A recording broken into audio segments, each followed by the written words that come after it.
Hello, English learners, and welcome back to Podcast English Learning for our 36th episode. I'm Alex. And I'm Aurora. For today's very special masterclass, we highly recommend using headphones. Phrasal verbs often depend on small particles, and listening closely will help you master them. As always, our lessons are audio first, so feel free to just listen. Today, we are tackling a topic that many English learners find challenging, but one that is absolutely essential for fluency. Phrasal verbs. These are the key to sounding natural and understanding everyday conversational English. That's so true. Phrasal verbs are everywhere, in movies, in songs, in conversations with native speakers. Avoiding them is impossible. But the good news is, once you start to understand how they work, they become much less intimidating. In this very detailed masterclass, we will demystify phrasal verbs. We're going to have a conversation about a busy and complicated day, and we will naturally use many common phrasal verbs. After our conversation, we will have an extensive language takeaway section to define and give examples for each one. In our strategy corner, we'll explain the grammar of separable and inseparable phrasal verbs. And of course, we'll feature one of our amazing listeners in our comment spotlight. This is your ultimate guide to understanding and using English phrasal verbs. Let's get started. Hey, Aurora, you look exhausted. Long day? You have no idea. It was one of those days where nothing went right. First, I had to call off my morning meeting with a new client because they backed out of the deal at the last minute. Oh no, that's the worst. So you had to start your day by dealing with a canceled project? Exactly. So then I had to come up with a whole new plan for the afternoon. I was trying to figure out how to reassign the team, but I kept running into unexpected problems with the schedule. That sounds like a nightmare. It's so hard to change plans suddenly. Tell me about it. At one point, I honestly felt like giving up and just going home, but I decided to just carry on and do my best. Eventually, I figured it out, but it was a real headache. I know what you mean. I had a similar kind of day. I had to put off writing my weekly report because an urgent customer issue came up. There's always something, isn't there? Always.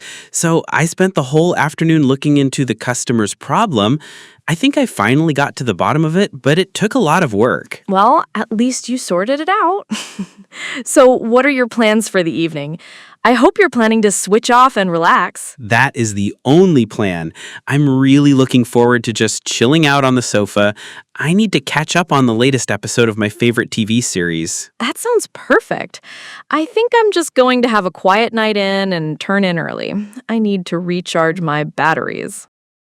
A very wise decision. And we're back. That was a very normal conversation about a busy day. But did you notice how many phrasal verbs we used? They were everywhere, but they sounded completely natural.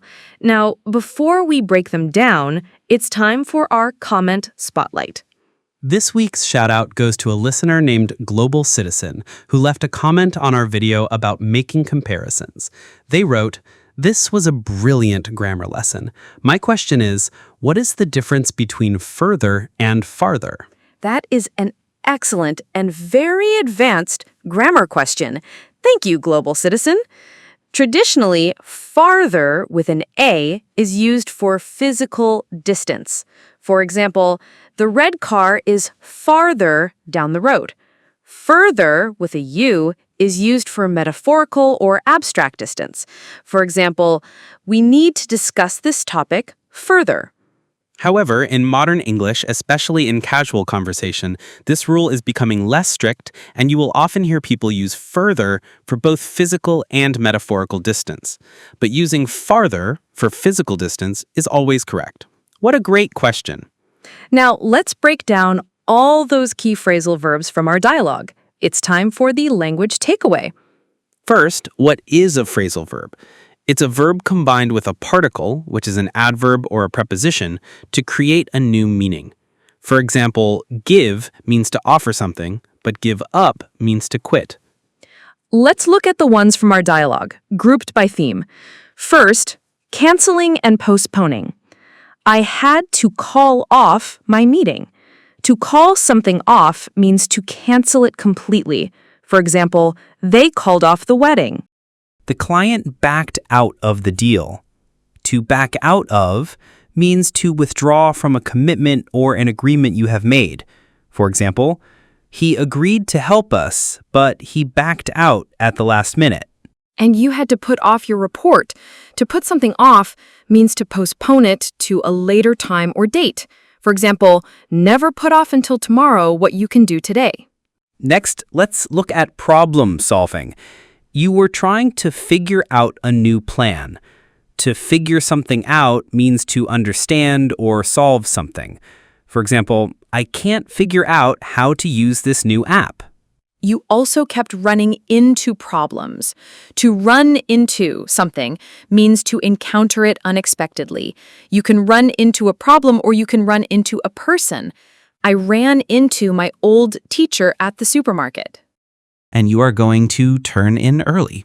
To turn in is an informal way to say to go to bed. I'm exhausted. I think I'm going to turn in. This is a huge amount of vocabulary, but these are all incredibly common. Now, let's move on to our strategy corner to understand the grammar. A key part of phrasal verb grammar is understanding if they are separable or inseparable. Let's start with separable phrasal verbs. These are verbs that take a direct object, and the object can go between the verb and the particle or after the particle. For example, figure out is separable. You can say, I need to figure out the problem, object after, or I need to figure the problem out, object in the middle. Both are correct. But there is one very important rule. If the object is a pronoun, like it, them, him, her, it must go in the middle. You have to say, I need to figure it out. You cannot say, I need to figure out it. This is a very common mistake. Next, we have inseparable phrasal verbs. With these verbs, the object must come after the particle. You cannot separate them. For example, run into is inseparable. You have to say, I ran into a problem. You cannot say, I ran a problem into. And finally, we have intransitive phrasal verbs. These verbs do not take an object at all. For example, back out. The client backed out. You don't back out something. Give up can also be intransitive. He gave up. This is a complex area of grammar, but the best way to learn is by listening and noticing the patterns. Don't worry about memorizing all the rules at once. Now, let's build your fluency by looking at some more essential phrasal verbs. Welcome back to Fluency Builder. Let's focus on two very common verbs, get and take. Let's start with get. To get up. To get out of bed. I get up at 7 a.m. every day. To get along with. To have a friendly relationship with someone. I really get along with my new colleagues. To get over. To recover from an illness or a bad experience. It took him a long time to get over the flu. To get by. To manage with just enough money. My salary is low, but I manage to get by. Now let's look at take. To take off. For a plane, it means to leave the ground. For clothes, it means to remove them. The plane will take off in an hour. Please take off your shoes. To take up. To start a new hobby. I've decided to take up photography. To take after. To resemble a family member. He really takes after his father. To take back. To retract a statement you made. I'm sorry I said that. I take it back. These verbs are like building blocks for hundreds of conversations. Now you are ready. Let's listen to our full conversation one last time. Hey, Aurora, you look exhausted. Long day? You have no idea. It was one of those days where nothing went right. First, I had to call off my morning meeting with a new client because they backed out of the deal at the last minute. Oh, no, that's the worst. So you had to start your day by dealing with a canceled project? Exactly. So then I had to come up with a whole new plan for the afternoon. I was trying to figure out how to reassign the team, but I kept running into unexpected problems with the schedule. That sounds like a nightmare. It's so hard to change plans suddenly. Tell me about it. At one point, I honestly felt like giving up and just going home. But I decided to just carry on and do my best. Eventually, I figured it out, but it was a real headache. I know what you mean. I had a similar kind of day. I had to put off writing my weekly report because an urgent customer issue came up. There's always something, isn't there? Always. So I spent the whole afternoon looking into the customer's problem. I think I finally got to the bottom of it, but it took a lot of work. Well, at least you sorted it out.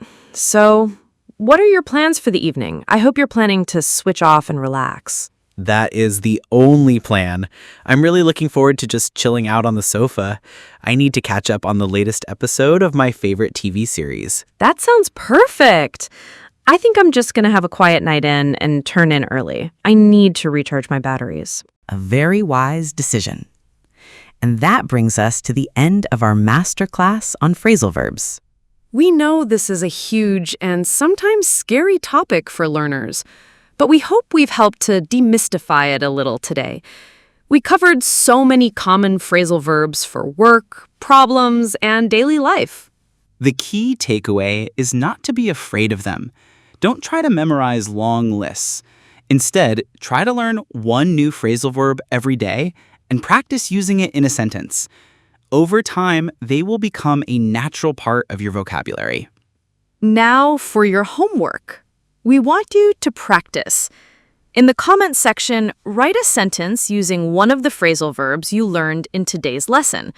For example, I need to catch up on some sleep this weekend. We would love to see your sentences. If you found this lesson helpful, please give it a like and be sure to subscribe to Podcast English Learning for more in-depth English lessons. Thank you for joining us today. Until next time, goodbye. Bye, everyone.